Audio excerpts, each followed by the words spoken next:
அகண்டிகையால் ஏற்பட்ட கடும் சாபத்தால் அவதிப்பட்ட இந்திரன் மும்மூர்த்திகளான பிரம்மா, விஷ்ணு, சிவன் ஆகிய மூவரையுமே ஒரே லிங்கமாக வழிபட்டு சாப விமோச்சனம் பெற்ற புனித தலம் எங்கே இருக்குன்னு சொல்லிட்டு தெரிஞ்சுக்கிறதுக்கு முன்னாடி என்னோட சேனலை வந்து சப்ஸ்கிரைப் பண்ணிட்டு பாருங்க. அப்படியே உங்களுக்கு எந்த கடவுள் பிடிக்கும் அப்படின்னு சொல்லிட்டு எனக்கு கமெண்ட்ல சொல்லுங்க. இந்த ஒரு அதிசயம் நிறைந்த கோவில் எங்க இருக்கு அப்படின்னு பார்த்தீங்கன்னா, தமிழ்நாட்டில் கன்னியாகுமரி மாவட்டத்தில் இருக்கக்கூடிய சுசீந்திரம் ஸ்ரீ தானுமலையன் திருக்கோவில் தாங்க இந்த ஒரு கோவில். இந்த கோவிலில் இருக்கக்கூடிய சிறப்பு என்ன அப்படின்னு பார்த்தீங்கன்னா, பிரம்மா, விஷ்ணு, சிவன் ஆகிய 3 தெய்வங்களுமே வந்து ஒரே சிவலிங்கமா வந்து இந்த ஒரு கோவில்ல வந்து வழிபடப்படுறதா சொல்லப்படுது.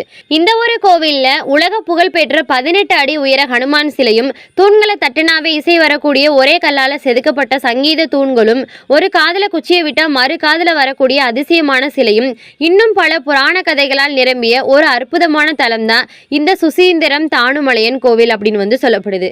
சுசி அப்படின்னா பாவங்களை போக்குதல், இந்திரம் அப்படின்னா இந்திரன், இந்திரனோட சாபங்களை நீக்கினதுனாலையும், தானு அப்படின்னா பிரம்மா, மலை அப்படின்னா விஷ்ணு, ஐயன் அப்படின்னா சிவன், இப்படி 3 தெய்வங்களுமே ஒரே இடத்துல பக்தர்களுக்கு காட்சி கொடுக்கறதுனால தான் இந்த கோவிலுக்கு சுசீந்திரம் ஸ்ரீ தானுமலையன் கோவில் அப்படின்னு சொல்லிட்டு பேர் வந்ததா சொல்லப்படுது.